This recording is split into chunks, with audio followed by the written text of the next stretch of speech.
Kfar-Nahum, Capharnaüm en français.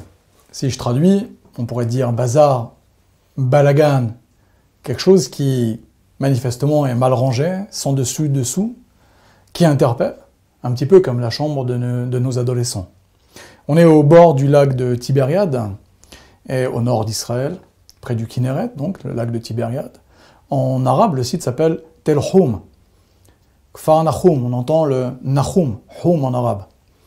Et en latin, Capernaum, c'est un village de pêcheurs, mentionné énormément dans les évangiles, et il a fondé effectivement l'histoire des premiers chrétiens, un site de 6 à 10 hectares et un village de 1700 personnes à l'époque du Deuxième Temple.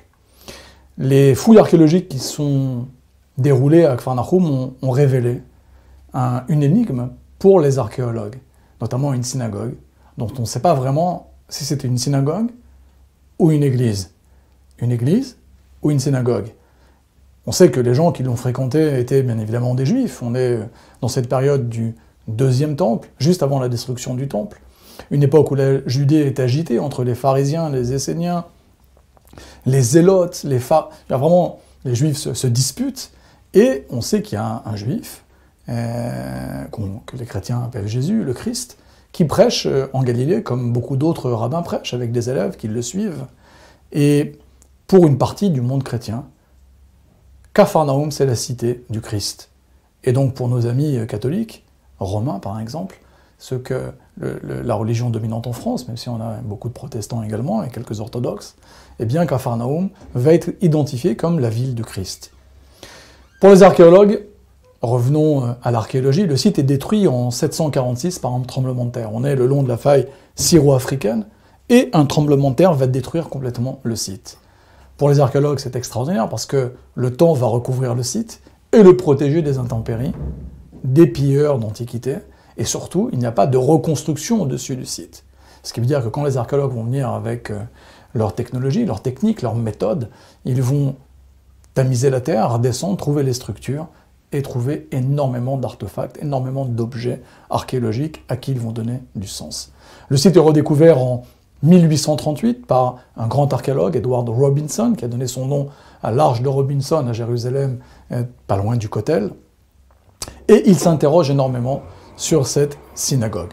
Si on situe un petit peu sur cette carte le site de Capharnaüm, on voit très bien la Via Maris, la voie antique qui longe le bord de mer, qui était une voie absolument essentielle pour le commerce et les échanges, mais aussi une voie militaire. On voit la route des rois, qui est un peu plus à l'est, et qui est parallèle à cette Via Maris, qui est aussi une route fondamentale au niveau des commerces et des échanges, et on voit qu'on peut relier effectivement sur ces deux routes avec Capharnaüm, qui va être un point de jonction de ces deux voies antiques. Il y avait donc un poste de douane là-bas. Cette synagogue, elle est construite en bloc de calcaire, avec du basalte sur le site. Le basalte, on sait que c'est une pierre très dure qui vient du Golan, et on est frappé, pour un village de 1700 personnes, par la splendeur de cette synagogue. Ça veut dire que forcément, les Juifs qui l'ont érigée, eh bien, étaient très très riches. Et l'explication, c'est ce poste de douane, d'ailleurs la présence d'une garnison romaine, et bien évidemment, le commerce enrichit la population de l'époque, qui a eu les moyens de construire cette synagogue absolument incroyable. Cette synagogue, on l'appelle la synagogue blanche. Elle a été fouillée par les franciscains, les archéologues franciscains, dans les années 1860. Et on a trouvé énormément de monnaies qui ont permis de dater précisément le site, des poteries, datées du IVe siècle. Et tout est construit en pierre de calcaire, d'où le surnom de la synagogue blanche, parce qu'effectivement, au soleil, au bord du lac, elle est absolument resplendissante. Ces fondations, qui se voulaient très solides, sont en basalte, une pierre lourde, dure, et qui a été amenée du Golan, ce qui renseigne à nouveau sur la richesse des habitants. Ces dimensions, pour l'époque, sont absolument remarquables. On a un rectangle de 24 mètres, 25 mètres, sur 18 mètres, donc des dimensions très importantes.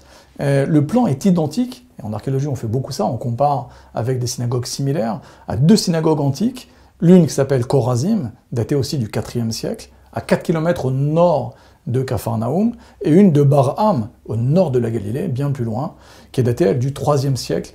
Et donc, ce qui veut dire qu'à l'époque, les architectes qui construisent des synagogues, eh bien, se parlent, ce sont peut-être même des architectes qui voyagent de Chorazin à Bar-Am et qui vont créer cette synagogue et la faire sortir de terre. sa splendeur interpelle les chercheurs. On peut distinguer à l'intérieur 12 piliers. Donc on est un peu comme dans le temple de Jérusalem. Bien évidemment, l'Arche Sainte est dirigée vers Jérusalem, vers le sud, puisque en Galilée, on est au nord d'Israël. Et donc, bien évidemment, l'Arche Sainte donne vers Jérusalem, vers le lac et vers Jérusalem. L'ouverture est magistrale, il y a 3 portes qui donnent vers le lac et donc vers la ville sainte, la capitale à l'époque de la Judée, la capitale, le cœur du peuple juif. Parmi les découvertes notables au niveau archéologique, j'ai envie de vous en mentionner quelques-unes. L'une d'elles, c'est une cache de pièces contenant entre 400 et 1500 pièces entre le bronze et l'argent, qui ont été datées du IVe siècle après Jésus-Christ, à l'époque de Constantin. Donc on est finalement au maximum au 7e siècle, et ça correspond exactement à la destruction en 746 du site par un tremblement de terre. On a des choses étonnantes, par exemple sur cette pierre de basalte qui est sculptée, on a un visage. C'est étonnant parce que dans le judaïsme, on n'a même pas de visage, on est dans un village de juifs, et qu'est-ce que c'est? Est-ce que c'est une allégorie pour le lion de Juda? Est-ce que c'est un... Parce que dans les cheveux, on pourrait penser que c'est une crinière de lion, donc mi-homme, mi-lion, et donc une référence à la tribu de Juda. Est-ce que c'est tout simplement une méduse inspirée de la mythologie grecque? En tous les cas, cela démontre une ouverture sur le site des habitants, des juifs de l'époque, à une culture beaucoup plus large, puisque ce linteau a été intégré dans la synagogue de Chorazin, juste à quelques kilomètres du site. À Barham, on a aussi une synagogue, donc à nouveau une comparaison, et on va y trouver à peu près les mêmes époques, et avec aussi du basalte et du calcaire. Si on revient sur les trouvailles trouvées à Kfar Nahum, on a ici quelques objets que je voudrais mettre en valeur. Sur cette première pierre, on y voit 2 grenades. Vous le savez, la grenade est à l'époque un symbole juif, le symbole du Nouvel An. C'est un des fruits, un des 7 fruits par lesquels la terre d'Israël est bénie. Et donc on n'est pas étonné de trouver dans les synagogues antiques la présence de la grenade gravée dans la pierre. Plus étonnant, cette Magen David. Dans les conférences précédentes, on a évoqué la Magen David, qui est aussi le sceau de Salomon et qui est aussi un symbole pour les musulmans. Pour les juifs également, on a cette Magen David présente sur le site de Kfar Nahum. Peut-être l'émotion des chercheurs a été la plus importante quand ils ont découvert cette pierre, et on distingue très nettement des roues, une sorte de temple portatif, comme un mishkan portatif. Avant que le temple de Jérusalem ne soit érigé, le premier temple, et ensuite le deuxième temple, les Juifs avaient un mishkan, un tabernacle. Et là, on a une représentation d'un temple portatif, donc tourné vers Jérusalem, avec à l'intérieur les tables de la loi, peut-être la menorah, et c'est une pierre absolument unique, une découverte de Kfar Nahum, qui est visible sur le site, dans les linteaux qui sont exposés juste avant de rentrer dans la synagogue. Enfin, j'ai fait ici un agrandissement sur cette photo d'un arbre qui orne le linteau supérieur d'une des 3 portes qui permet de rentrer dans la synagogue. Qu'est-ce qu'on y voit comme arbre? On y distingue un palmier. Le palmier, la date, est aussi un des symboles de la Judée. Par exemple, dans la pièce Aelia Capta, la Judée captive, quand les Romains vont frapper des pièces pour dire que la Judée est captive, que le temple est détruit et que les Juifs sont emmenés en esclavage, on voit une Juive pleurer un Romain dominant, il est sous l'ombre d'un palmier. Okay, la date. Et donc ce palmier, c'est un des symboles aussi de la Judée, de la royauté et de l'indépendance, un symbole national.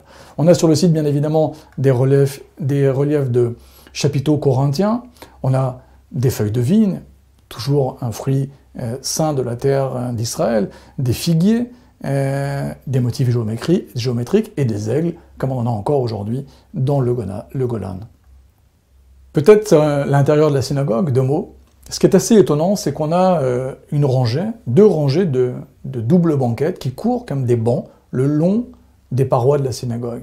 Et donc on était finalement assis dans cette synagogue, un peu comme dans les synagogues séfarades aujourd'hui, comme on les trouvait à Salonique en Grèce, ou en Turquie, ou dans le rite séfarade d'Espagne, où on n'est pas assis en randonnion comme dans une église devant l'autel, devant l'Arche Sainte, mais on est plutôt circulaire, avec la teva qui est au centre, et les gens se voient, et ce type d'architecture avec ces bancs est absolument typique de cette époque, de ces synagogues de l'époque, et donc ces bancs ont été conservés de manière intacte. Les 12 piliers sont visibles, ainsi que ces bancs où le Kahal, l'assemblée, s'asseyait. La synagogue avait une fonction bien évidemment liée aux prières, mais c'était un bet à Knesset.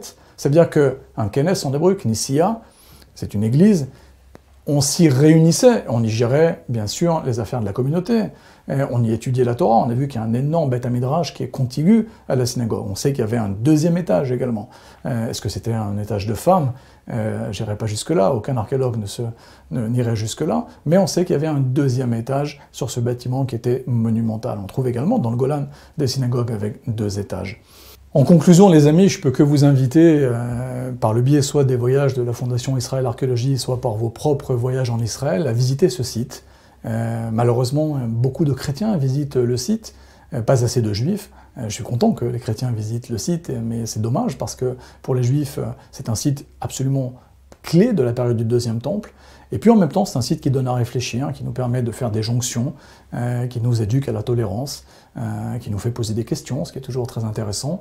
C'est un site qui est dans un cadre naturel au bord du lac absolument remarquable. Je vous conseille d'ailleurs d'aller au bord du lac, de vous asseoir sur les bancs, et puis de méditer au temps qui passe, à l'histoire, à l'archéologie. Voilà, à bientôt.